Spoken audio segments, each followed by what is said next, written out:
Oke, 3, 2, 1.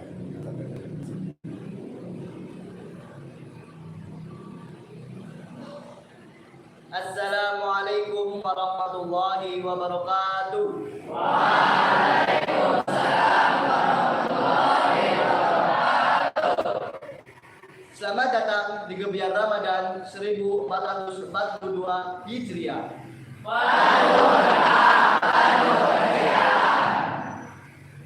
Puji syukur kita panjatkan kehadirat Allah Subhanahu wa taala yang telah memberikan kita begitu banyak nikmat, di antaranya nikmat jasmani dan nikmat rohani. Salawat serta salam semoga tetap tercurahkan kepada junjungan kita Nabi Agung Muhammad sallallahu alaihi wasallam yang telah membawakan ajaran agama Islam dari zaman jahiliyah hingga zaman terang benderang seperti sekarang ini. Hadirin dan pemirsa, saat ini Anda sedang menyaksikan acara Gebiar Ramadan melalui live streaming YouTube channel Pontrenmu Al-Mumtazah Haji Bara. Selama bulan Ramadan ini, selama 30 hari penuh, setiap menjelang berbuka puasa, kami akan menemani Anda semua dengan kajian-kajian keislaman dan tentunya dengan berbagai tema yang menarik. Pada hari pertama, kajian akan disampaikan oleh Rizky Fajar Syahputra. Ia adalah santri di Pondok Pesantren Al-Mumtazah Muhammadiyah Haji Bara. Kepadanya dipersilakan.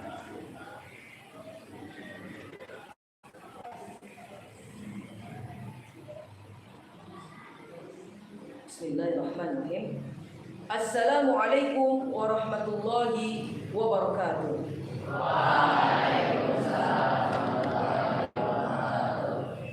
Innal hamdalillah nahmaduhu wa nasta'inuhu wa nastaghfiruh wa na'udzu billahi min shururi anfusina wa min sayyiati a'malina may yahdihillahu fala mudhillalah wa may yudlil fala hadiyalah. Asyhadu an la ilaha illallah wa asyhadu anna Muhammadan abduhu wa rasuluh la nabiyya ba'dah. Qala Allah ta'ala fil Qur'anil Karim, a'udzu billahi minasy syaithanir rajim. Wa idza adzana rabbukum la in syakartum la azidannakum wa la in kafartum inna 'adzabi lasyadid. Shadaqallahul 'azim. Alhamdulillah, kita panjatkan puja dan puji syukur kita atas kehadiran Allah Subhanahu wa taala yang telah memberikan kita banyak sekali kenikmatan, di antaranya nikmat jasmani, nikmat rohani, dan nikmat sempat sehingga kita dapat berkumpul bersama di masjid yang semoga dirahmati oleh Allah Subhanahu wa taala. Amin. Sholawat beriringkan salam semoga tetap tercurahkan kepada junjungan kita Nabiullah Nabi Agung Muhammad sallallahu alaihi wasallam. Beliaulah yang telah membawakan ajaran agama Islam dari zaman jahiliyah hingga zaman terang benderang seperti sekarang yang telah kita rasakan. Kita tengah hidup di zaman pandemi virus corona. Kemana-mana pun kita pergi, kita diwajibkan untuk memakai masker. Kita diperintah untuk sering mencuci tangan. Selama datangnya virus corona, banyak sekali aktivitas seseorang yang ada di dunia ini sangatlah berbeda seperti sebelum datangnya virus ini. Sebelum datangnya virus corona, kita bebas pergi kemanapun tanpa menggunakan masker. Kita sering cuci tangan, namun tidak seperti apa yang telah terjadi ketika datangnya virus corona ini. Kita belajar di sekolah, di tempat, tidak seperti sekarang ini harus menggunakan daring dengan menggunakan via online. Selama datangnya virus corona, seperti segala sesuatu telah digantikan dengan cara online. Namun, seorang guru yang mengajar tidak akan mudah diganti dengan cara online seperti sekarang ini. Matematika, jika di kelas dengan guru apa dengan pelajaran tersebut, virus corona lebih memburuk. Memberikan tugas, apakah kita dengan cara seperti itu langsung memahaminya? Tentu kita masih sangat sulit memahami satu persatu pelajaran, baik itu pelajaran matematika, pelajaran kepondokan, dan pelajaran yang lain sebagainya. Di dalam Iqra ada yang bertuliskan Corona khalaqa zamana kazaban. Padahal Iqra dibuat sangatlah lama sebelum datangnya virus corona. Namun, apakah kita bisa mengetahui bahwa hal tersebut mungkin akan terjadi pada zaman sekarang? Jika kita artikan dari kata-kata tersebut, kita dapat mengambil jika corona berarti virus corona yang telah datang pada tahun ini, khalaqa diciptakan, zamana pada zaman kazaba, yaitu zaman pendustaan. Jika kita artikan dengan urut, berarti corona diciptakan pada zaman pendustaan ataupun pada zaman kebohongan. Setiap yang Allah ciptakan di dunia ini pasti memiliki hal yang tertentu, memiliki tujuan tertentu. Siapa tahu Allah menciptakan virus corona ini untuk membasmi semua kebohongan, semua pendustaan yang berada di dunia ini. Kita sering berusaha untuk tidak berjabat tangan dengan orang asing, mencuci tangan dengan sabun dan air mengalir, menjaga jarak. Namun banyak yang mengeluh, kenapa virus ini tidaklah hilang dari dunia ini? Apakah kita yakin dengan cara seperti itu kita akan terhindar dari virus tersebut? Jika virus ini benar-benar untuk membasmi pendustaan, jika pendustaan masih berkeliaran di dunia ini, maka virus tersebut akan tetap bergerak demi menghapus pendustaan dan kebohongan di dunia ini. Maka dari itu saya mengajak teman-teman sekalian dan para pemirsa yang telah menyaksikan untuk hindarilah berdusta, hindarilah berbohong, supaya kita semua bisa terhindar dari cobaan yang Allah berikan pada saat ini, yakni virus corona. Dan kita telah tahu ra'suz dzunubi al-kadzib. Pokok dari segala dosa adalah kebohongan. Orang yang pernah berbohong tidak mungkin dia langsung berhenti dari kebohongan tersebut. Karena sekali berbohong, jika dibahas, kebohongan itu akan terus berturut-turut dan akan menjadi banyak, dan dosa pun akan bertambah. Maka dari itu kebohongan disebut dari pangkal segala dosa. Dan kebohongan merupakan dosa besar yang sangat dibenci oleh Allah Subhanahu wa taala. Mungkin hanya ini yang dapat saya sampaikan, kurang lebihnya saya mohon maaf. Aku qouli hadza, syukran katsiran. Wassalamualaikum warahmatullahi wabarakatuh. Waalaikumsalam warahmatullahi wabarakatuh. Oke, kita lanjut ke kundum yang kedua. Tapi setelah yang satu ini,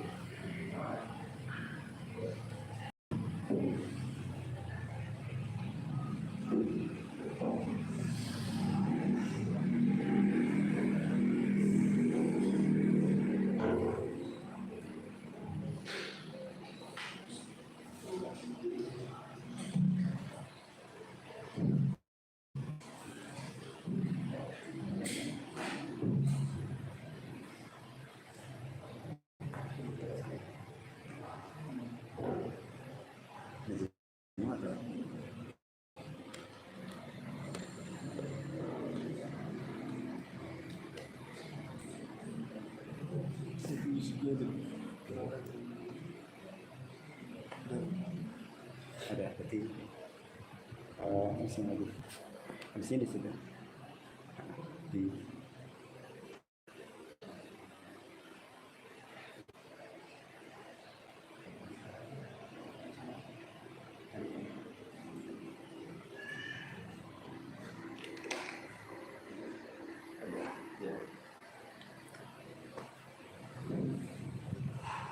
Kita ulangi sekali lagi ya.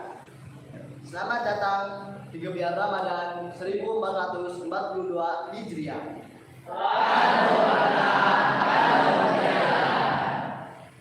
Puji syukur kita panjatkan kehadirat Allah Subhanahu wa taala yang Maha Pengasih dari Maha Penyayang, sehingga pada sore hari ini kita berkumpul dalam keadaan sehat walafiat. Salawat serta salam semoga tetap tercurahkan kepada junjungan kita Nabi Muhammad yang telah membawakan ajaran agama Islam dari zaman jahiliyah hingga zaman terang benderang seperti sekarang ini. Hadirin dan pemirsa, saat ini Anda sedang menyaksikan acara Gebiar Ramadan melalui live streaming YouTube channel Agung Tasya Haji Barat. Selama bulan Ramadan ini, selama 30 hari penuh, setiap menjelang berbuka puasa, kami akan menemani Anda semua dengan kajian keislaman dan tentunya dengan berbagai tema yang menarik. Pada hari pertama, kajian akan disampaikan oleh beliau Al-Ustaz Muhammad Syamsuddin SAG EPG. Beliau adalah Direktur Pondok Pesantren Al-Muntazah Muhammadiyah Haji Barat. Kepada beliau dipersilakan.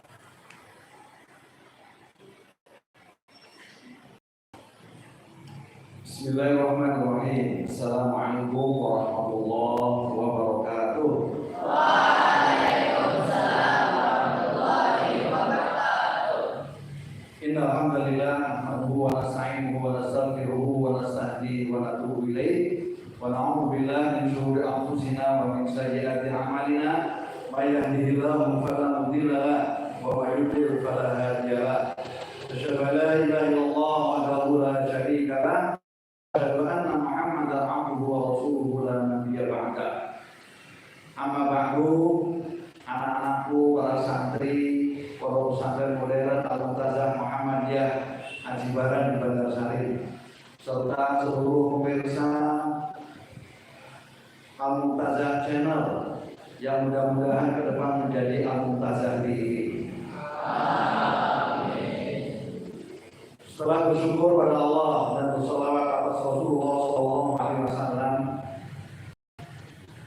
marilah kita di awal bulan Ramadan ini di tanggal 1 Ramadan 1442 Hijriah, sebelum kita melaksanakan puasa Ramadan 1 bulan penuh, terlebih dahulu kita perbaiki niat kita untuk melaksanakan ibadah puasa ini semata-mata karena Allah Subhanahu wa Ta'ala. Artinya adalah setiap insan, setiap manusia yang berpuasa dari kaum muslimin dan muslimat meniatkan puasanya semata-mata karena Allah, bukan karena yang lain. Rasulullah SAW bersabda, innamal a'malu binniyat wa innamal likulli imri'in ma nawa. Faman kanat hijratuhu ila Allah wa rasulihi fa hijratuhu ila Allah wa rasulihi wa man kanat hijratuhu lidunya yusibuha aw imra'atin yankihuha fa hijratuhu ila ma hajara ilaih. Inilah pentingnya niat. Dan Allah berfirman dalam Al-Quran, Al-Baqarah ayat 5, A'udzu billahi minasyaitonir rajim, wa ma umiru illa liya'budullaha mukhlishina lahud din. Hunafa wa yuqimus shalah wa yutuz zakata wa dzalika dinul qayyim. Ini juga perintah buat kita semuanya untuk melaksanakan setiap amal soleh dan didasarkan pada niat, yaitu ikhlas. Nah, sekarang apa definisi dan pengertian dari ikhlas itu? Nanti kita akan tahu. Sudahkah kita benar-benar beramal soleh dengan ikhlas? Manakala kita mengetahui mana ikhlas secara syar'i. Ikhlas itu adalah nisyan wujud ru'yatil khalqi bidawamin nadhar ilal khaliq. Nisyanu ru'yatil khalqi, melupakan penglihatan manusia, wa dawamun nadhar ilal khaliq, akan tetapi mendawamkan penglihatan Allah Subhanahu wa Ta'ala. Artinya dalam beramal soleh termasuk di dalamnya berpuasa, kita tidak boleh berpuasa karena pengen dilihat oleh al-khalqu atau manusia, tapi hendaklah dalam diri katanya kita berpuasa karena ingin dilihat, yaitu oleh Allah Subhanahu wa ta'ala. Nisyanu nadharil khalqi bidawamin nadhar ilal khalq. Inilah makna dari ikhlas. Dan ikhlas adalah merupakan ruh suatu amal soleh. Manakala kita beramal sebaik apapun, kalau tidak didasari dengan keikhlasan, maka amalan itu seperti sesuatu yang mati, yang tidak memiliki ruh, tidak memiliki jiwa. Masyaallah muslimin, anak-anak sekalian dan pemirsa di rumah yang mudah-mudahan senantiasa dirahmati oleh Allah. Amin. Ya Rabbal alamin. Ada sebuah kisah seorang ahli ibadah atau seorang abid. Abid itu bahasa Arab berasal dari kata-kata abada ya'budu. Isim fa'ilnya adalah abid, seorang ahli yang ibadah. Suatu ketika merasa prihatin karena di kampungnya ada sebuah pohon yang dikeramatkan oleh penduduk, disembah, dimintai pertolongan. Pendek kata, pohon itu dijadikan tempat untuk mempersekutukan Allah Subhanahu wa ta'ala. Padahal kita tahu syirik adalah yang paling besar. Inna Allah la yaghfiru an yushraka bihi wa yaghfiru ma duna dzalika liman yasha wa may yushrik billahi faqad iftara isman 'azima. Dalam ayat lain disebut faqad dhalla dhalalan ba'ida. Seorang ahli ibadah itu prihatin karena ada pohon besar yang dikeramatkan, yang dijadikan tempat untuk syirik kepada Allah Subhanahu wa ta'ala. Maka dia sangat marah karena Allah, bukan karena manusia. Datanglah dia dari rumah dengan membawa kapak untuk menebang pohon yang dikeramatkan itu, yang menjadi wasilah manusia untuk mempersekutukan Allah Subhanahu wa ta'ala. Di tengah jalan dihadang oleh iblis. Iblis tentu tidak rela dan tidak mau pohon yang dijadikan tempat untuk syirik itu ditebang begitu saja oleh seorang anak manusia yang ahli ibadah. Maka terjadilah perkelahian sengit antara seorang ahli ibadah yang dengan tulus dan ikhlas ingin menebang pohon itu agar tidak menjadi tempat kemusyrikan, dengan niat semata-mata karena Allah Subhanahu wa ta'ala. Terjadilah perkelahian dasar antara manusia dengan iblis. Siapa yang menang, wahai anak muda jamaah sekalian? Manusia itu menang. Tapi iblis tidak pernah putus asa untuk menyesatkan dan menggoda manusia. Apa yang dilakukan oleh iblis? Iblis itu merayu dan menggoda manusia dengan harta, dengan berkata, jangan kau tebang pohon itu. Kalau kamu membatalkan niatmu untuk menebang pohon itu, maka setiap hari di balik sajadah tempat kamu sholat akan kau dapati segepok uang yang banyak. Goyahlah iman seorang ahli ibadah itu, kemudian membatalkan niatnya untuk memotong dan menumbangkan pohon itu. Akhirnya pulang. Sampai di rumah, setiap habis sholat dia membuka sajadah yang ada di tempat sujudnya, dan benar janji iblis, dia mendapatkan sejumlah uang yang banyak. Keesokan harinya dia sholat lagi, kemudian dibuka lagi sajadah, ada uang lagi, dibuka lagi setelah sholat, ada uang lagi, sampai suatu ketika dia sedang sholat. Kemudian setelah sholat selesai, dibuka sajadah itu, dia tidak mendapatkan uang itu. Berarti iblis telah berkhianat dan membohongi dia. Maka marahlah orang itu, ahli ibadah itu marah, mengambil kapaknya sekali lagi, datang ke tempat yang Sembah tadi yaitu pohon untuk menebak pohon itu. Di tengah jalan dihadap lagi oleh iblis yang kemarin. Akhirnya apa? Terjadi perkelahian yang kedua kalinya, di mana perkelahian yang pertama seorang ahli ibadah itu dapat mengalahkan dengan iblis. Tapi pada perkelahian yang kedua ini, ahli ibadah itulah yang justru dikalahkan oleh iblis. Ahli ibadah itu heran, kenapa kemarin saya menang dengan kamu, tapi hari ini mengapa kamu kalah berperang dan berkelahi dengan kamu? Maka iblis menjawab, wahai anak manusia, kemarin kamu dapat mengalahkan aku karena niatmu datang ke sini adalah ikhlas karena Allah Subhanahu wa Ta'ala. Sedangkan hari ini kamu datang sini niatmu untuk menebang pohon bukan karena Allah, tetapi karena apa? Karena uang atau harta. Maka itulah kemudian kamu dengan mudah bisa mengalahkan kamu. Subhanallah.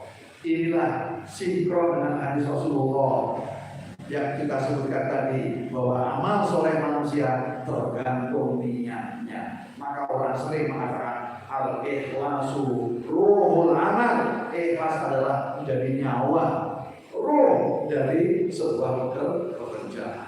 Mudah-mudahan kita bisa melaksanakan ibadah Ramadan ini bukan karena manusia, tapi semata-mata karena ingin dilihat oleh Allah Subhanahu wa Ta'ala.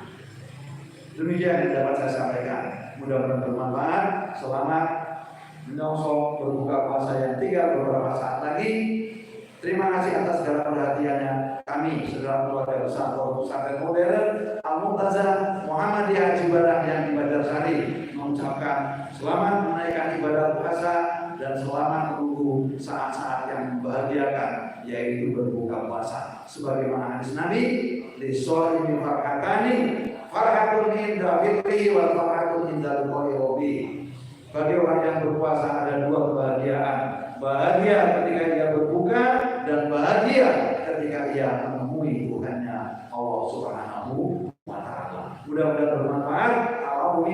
Assalamualaikum warahmatullahi wabarakatuh.